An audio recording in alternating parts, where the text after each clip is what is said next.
Almost all institutions will require some statement of intention before supporting a research project. This is especially true for newcomers.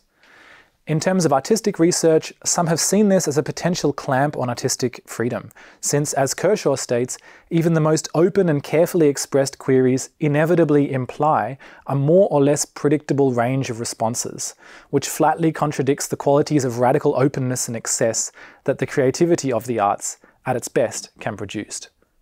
As a solution, he suggests articulating a non-committal hunch when asked as to the nature of one's proposed research project.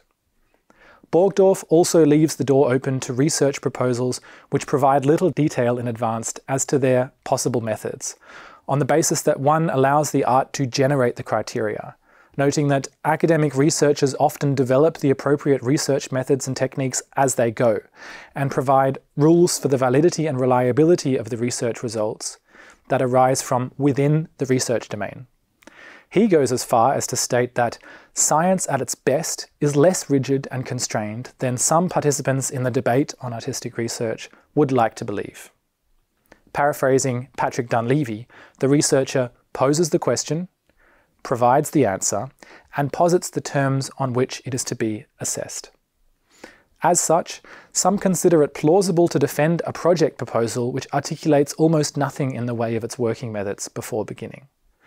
This may represent a sort of tacit form of grounded theory. However, a more moderate position requires articulating a vision before beginning the research, on the basis of which an institution may give their support.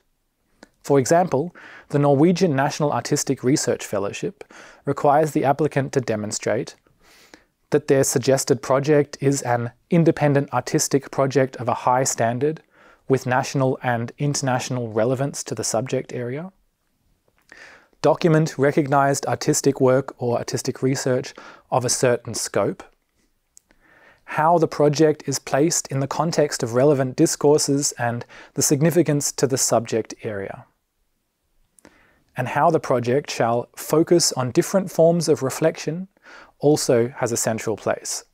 This project should contribute to developing new insights, knowledge, and/or experience.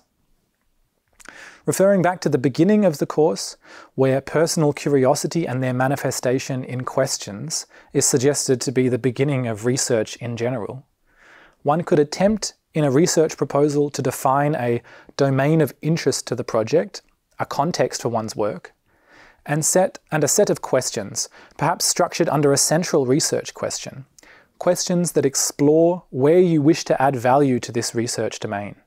Having done this, the opportunity may present itself to make logical assumptions as to the kind of models, experiments, and methodological elements that arise directly from this question.